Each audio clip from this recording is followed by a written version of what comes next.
how to keep the relationship fresh and alive even after many, many years.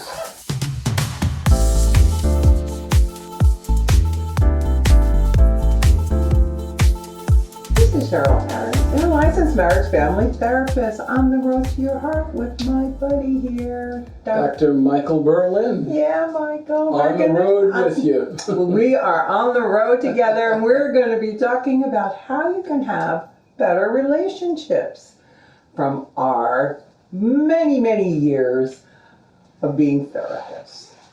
So I'm going to talk about how not to take your partner for granted. Number one, how to keep the relationship fresh and alive even after many, many years. Because relationships do have developmental stages. And of course, when we get married or we first planning the wedding, that's so exciting. And then we have children, etc. So let's talk about some ideas how we do not take our partners for granted. A fair question. I was thinking when you were talking about why is the divorce rate 50%? Yes. Does that say people grow apart? Does that say we made a mistake when we first got married? You know what I mean? What does that reflect? So I guess it comes to your question about, I think people have to understand that relationships change. They really do.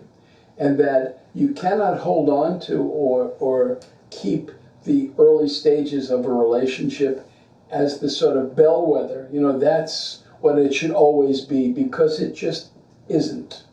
Whether you have children or not, things change over time. Yes. You know, there's a kind of an unknown magic as you're learning who your partner is, you know, personally, emotionally, sexually, sensually, the whole deal. So there's that excitement to it. Then the question becomes, you know, what follows that? Once you really know your partner and you have some rhythm with them and life goes on, there are other demands. You know, the world demands of us work, friendships, other relationships, other duties and activities that pull us from, you know, the cocoon when it was just the two of us. Exactly. You know, one other thing, I sort of throw this out. This sounds sort of funny. It's like, there's a saying, and I don't remember exactly what it is, but it's about like memories. You know, here's the parallel. You ask people about, what do you remember about Christmas?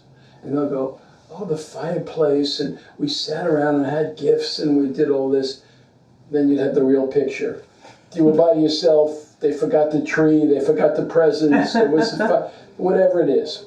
Why do I say that? Because I think when we think back to the early stages of a relationship, there's a sort of a romanticized version, Right, as opposed to the real version, which could be incredibly romantic, by the way.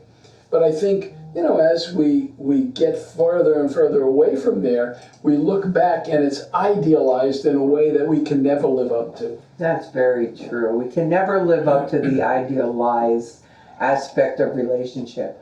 But here's something we can do on a daily basis, and this involves maybe an emotional, I call it emotional discipline or spiritual discipline, is checking in with ourself and learning first how to really appreciate ourself, our life. Appreciation is so underrated in this world. Yeah. What is highly rated? All the external niceties. How much money? How do we look on TV? What is our house? Who are our friends? Status, all of that. Now, that's what we tend to put our value in. How much do we appreciate just sitting peaceful on a beautiful summer's day and just looking at the sky and smelling the wind, and maybe we're sitting by the, just small things, but not just the appreciation of nature, appreciation of self. What a good person you are. What have you done that's really beautiful this week? But now let's look at, what did our partner do? What did they do to show us love? Let's go back on our own memories and figure that out. I think that's a great thing to kind of finally tune in to your partner and what they do for you on a daily basis that we just take for granted. I'll take it one step further, because I think you're right. Here are the two of maybe the toughest single things to do in psychological sense. One, to stand still, and two, to be present. And I think you have to be able to do both of those to really be there with your partner. You have to be able to really look at them and be in that moment, because we're always one step ahead, two behind. What's tomorrow? What did you used to do? Who are you? And you know what I mean? Yes. You get into all of those, and I think you lose the moment of the now. Of the now. You know that great book, The Power of Now? Yeah, exactly. That's very hard to do in our lives, to look at what is in the now. But to even go further and put it into our consciousness, that maybe let's try it. Let's try a little exercise, like going through the week and really looking at our partner and noticing, what do they do for the family and for me that's showing love? Let me look at it with fresh eyes, new eyes, to notice these things. It's really, really exciting. I remember, this has nothing to do with a relationship, but I used to be a secretary a lot, you know, as a profession before I became a psychotherapist. And I would go to jobs and go, oh, I'm being a secretary again. And, you know, it's like, oh, but I have to do it. This is the only thing that's making me money right now. And then one day I said to myself, you know what, Cheryl? Get out of that thinking and just be in the now. Really bring everything you can into this experience, whether it's a temp job or this. And as soon as I switched that, I was having a ball. I had a completely different attitude toward what I was doing, and I was really enjoying it. So what you described, the beauty is you have complete control of that. That's good. What a great idea, having control, because I tuned into myself and said, now let's just change the scene. Okay, so in a relationship, like I said, we tend to take our partner for granted and like ho-hum. So what if you cleaned the whole house? Or so what if you came home and you grabbed the kid and helped me and said, honey, you go. We just get on just remote controls. Oh, okay, I'm in a relationship. Let's start to look at what our partners do. And then also appreciate also what we do as well. I'll throw in one more log in that fire. Okay, please. Not becoming the victim. Oh, I like that. That sort of passivity of, oh, look what's being done to me, Right. or me. Right. And I think you're talking about really not falling into that trap. Very good point. You know, which brings us to when we feel taken for granted, then we're going to go, couples tend to look at what isn't happening rather than what is happening. Point. So that's number one. And two, how can we stop pointing the finger? I'm pointing at you, you're pointing at me. Right. How can we instead do that, turn it and say, okay, here's the problem out here. How can we work together? How can we cooperate? How can we Problem solve. Make this, because that keeps us in a positive frame of mind rather than I'm sitting here now with my bucket list, not bucket list, but all the resentments that now I'm holding against you. Well, how often do people then come in and see you and you deal with that list of blame and resentments and evidence? And evidence, right. And it's, so I immediately stop. When I'm doing couples therapy, I immediately say, no, we're not going to do this. What we're going to do now is look at how we can change this problem or how we can work toward a positive outcome. And rather than sit here, you can do this all day long, you don't need me. Right. And then they go, oh, that sounds right. Right. Exactly. What a revolutionary thought. Yeah, because we're going to try to put something more productive. I like the word productive and rather than positive. Productive makes you think differently And about it has life. movement attached to it. There's a lot of movement and it's collaboration. And it's also, I have to get out of my feeling of resentment. And also, okay, and it brings us to empathy. Listen to what your partner's saying. You listen to what I'm saying. Have empathy rather than, what? I want to speak now. You done? Right. Exactly. Okay, so we want to show appreciation in our relationships and elevate them for the simple things. Everybody loves to be appreciated. I know I do, don't you? Well, and as you say, it's the simple things that people go right past. They never really stop and take it in. You know what I mean? And we have more power than we think we have, and I think that's a piece of it. Power in what way? Can you elaborate? Yes. In other words, I can not be a victim. I can take responsibility. I can be assertive. I can be present. I can be collaborative with you. I can have a difference of opinion with you, and that's okay. I can withstand. You know, it's like... Withstand is a great word, Michael. Yeah. Yeah. I was thinking, it's like, well, what is adulthood?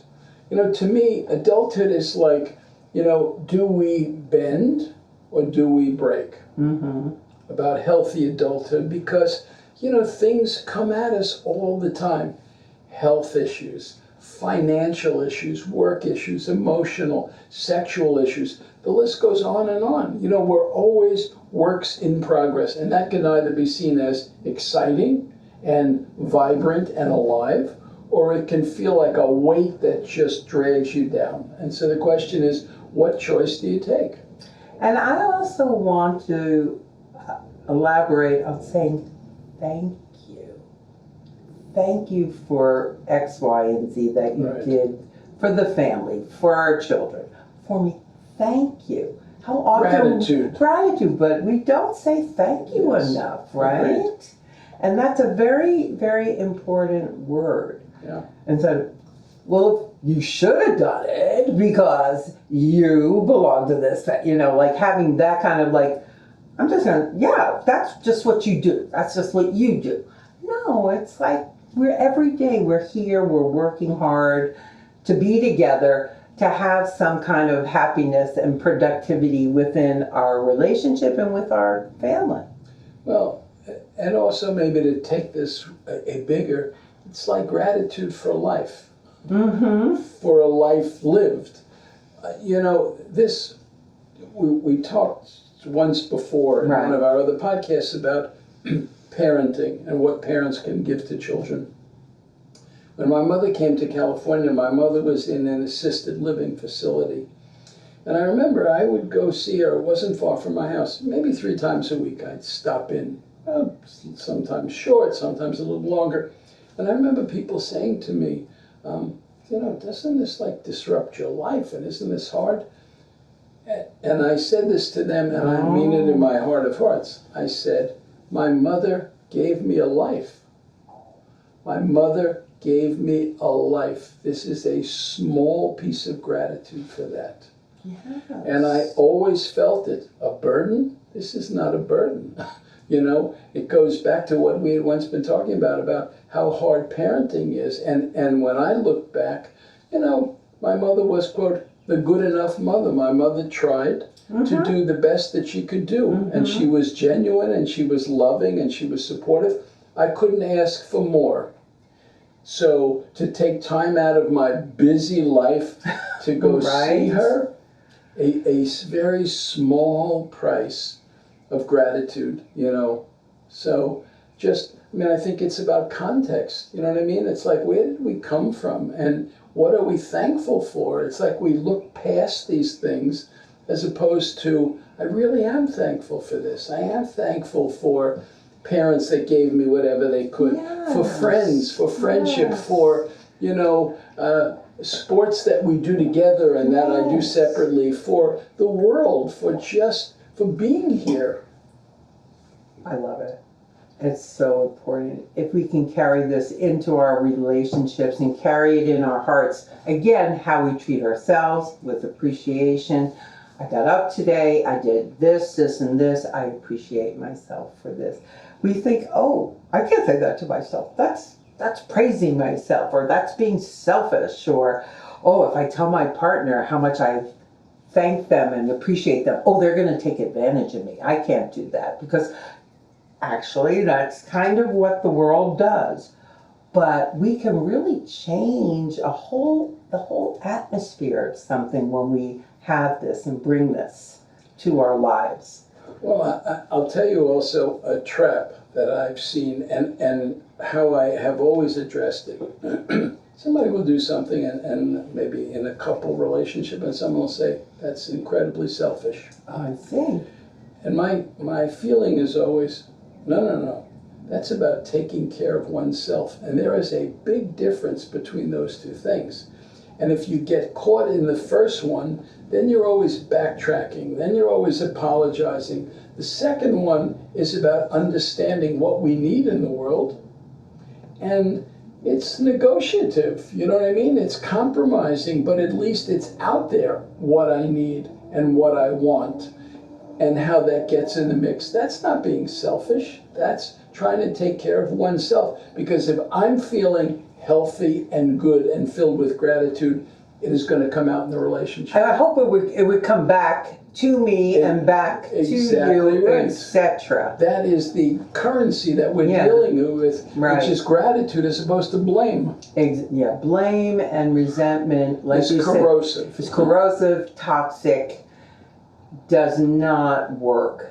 But unfortunately, we love to sit in that puddle or that mud puddle of it and just feel so justified. Let's not do it. It's not worth it. So here's a kind of a fun exercise if people want to try this with their partner, is to each person write down what I'm thankful for. One, to myself. What am I thankful for? What do I appreciate about myself? And then two, what am I thankful for to my partner that they do? And then read the list. Now, what could be fun is I might say, this is what I appreciate about myself. And you go, you know what, Cheryl, you forgot about X, Y, and Z because you're looking at me, but it's kind of fun because you're giving me now your opinion and I could do the same. Well, Michael, you forgot that, so we can share those things besides our own list of what we're thankful for in our partner. I think whenever you talk about exercises or how you approach couples, it's always about relationship. Yes. It's always about, collaborative with each other. We know each other. We can support each other. We can actually teach each other some of that blindside stuff that we don't see but the other sees. Mm-hmm. You know what I mean? And I think that kind of dialogue it's fun, it's exciting, it's healthy. It's so fun and exciting. Yeah. And again, it can give you that little boost that you might need when things might be like, oh, ho-hum, here we are again doing X, Y, and Z again. Mm-hmm. Yeah, it gets you out of that. And it also comes back to the word you talked about gratitude. You like that word? We like that word. Well, I love it because it implies that the other person really knows you and can be helpful, whether I like it or not, whether I want it or not, they see things I don't. Okay, so when we're looking at stages of relationship, because developmentally, like we said, each relationship goes through different stages, there comes a time when there is this, maybe it's boring or it's nothing's going on. A lull in the action. And I know you were married for quite a while. Can you comment on that? What happened? How did you work it? I think you have to sort of come back to the relationship because I think a piece of that lull is you get pulled to the world, to the excitement about other things, jobs that come up, opportunities that come up, other people that you meet, activities that you're doing that are exciting, that are fresh. Now you come back, this is just the way I left it. You know what I mean? And so I think you have to have the understanding about the differences there. And then the question becomes, well, how do I address this? How do I break the lull? Yes. And I think it's almost like saying you need both people to say, I'm in it, let's get out of this. So again, Michael, you've been on television sets, films. Wife has stayed home. You probably did some traveling. So just address how it worked with both of you. She was a full-time therapist and Yes. teacher, so Yes. she was consistently busier than I was. Oh, she's yes. The sort of curve of a writer is you're by yourself, and then suddenly if you're on a movie set, Right. there's a million people around you, or if you're doing a series. How did she handle it?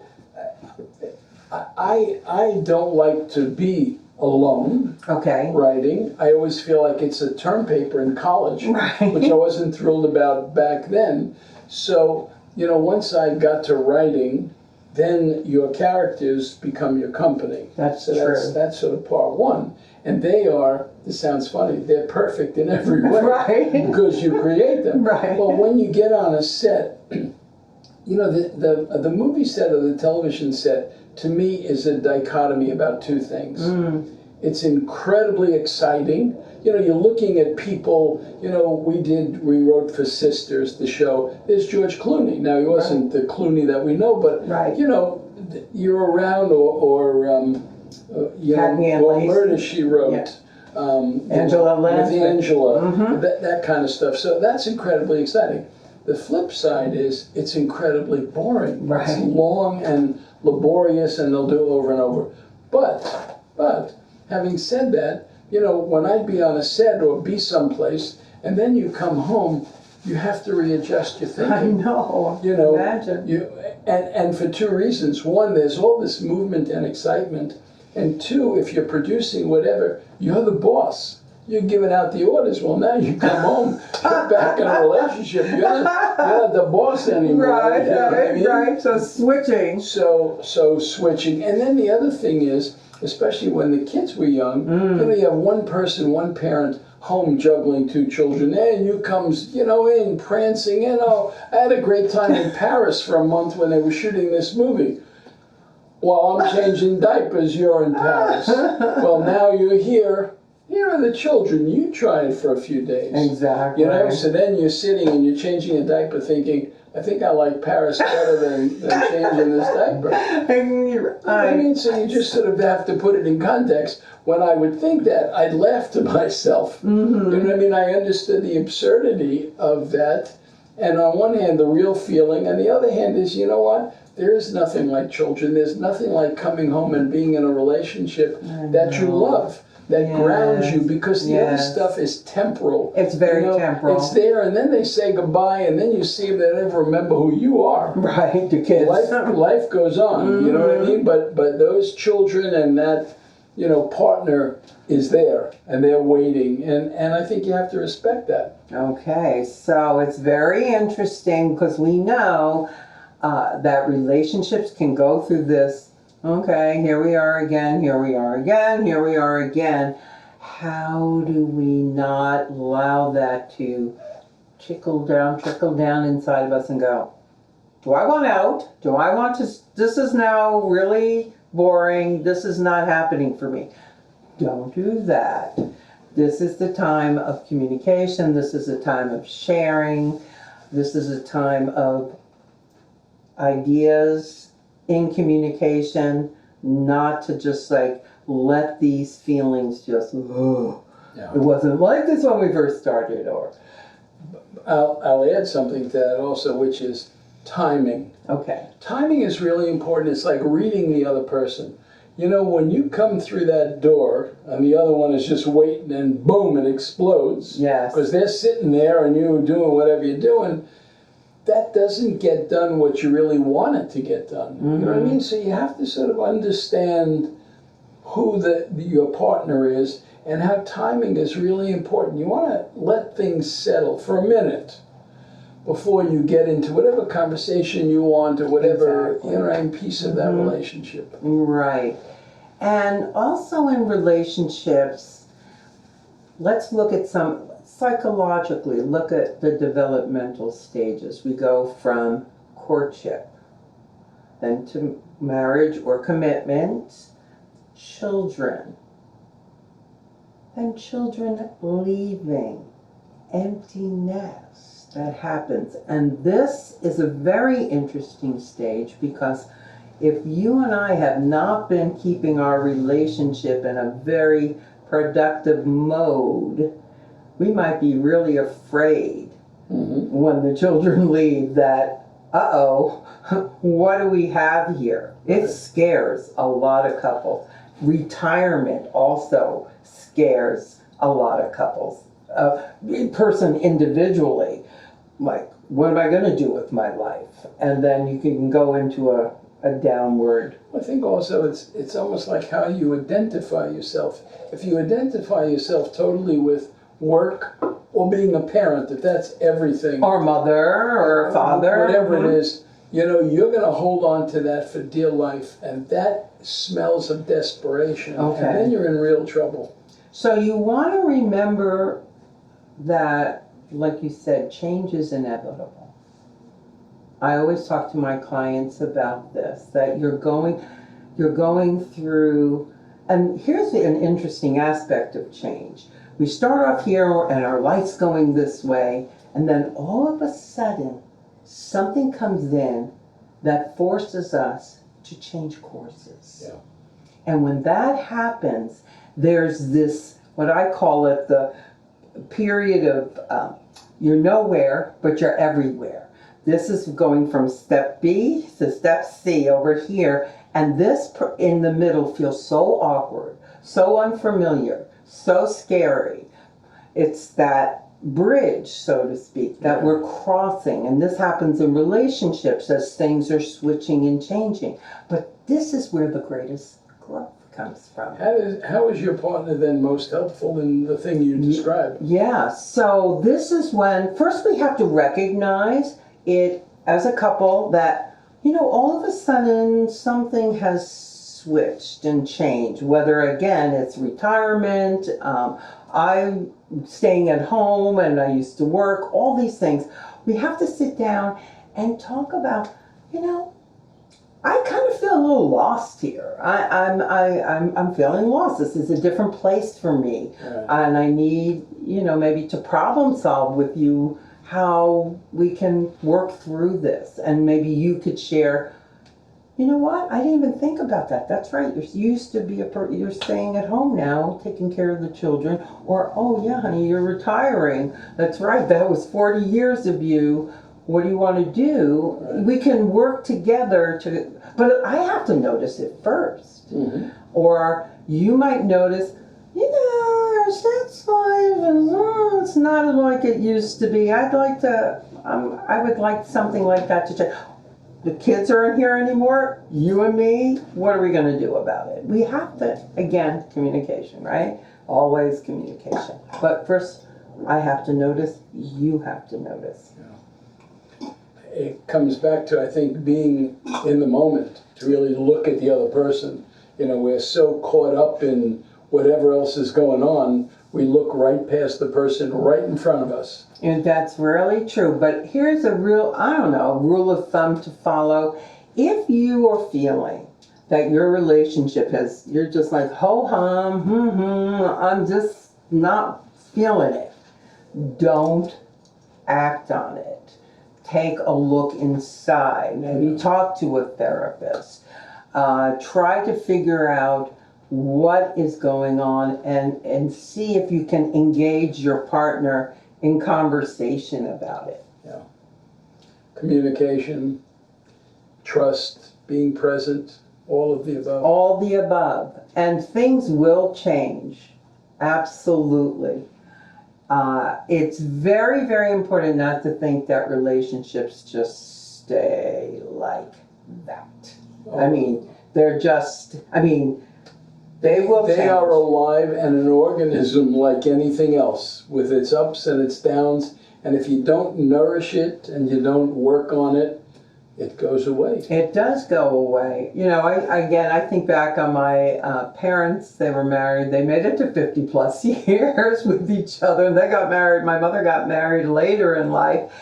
But they were always doing things together. That's the one thing I brought back with me. They did everything.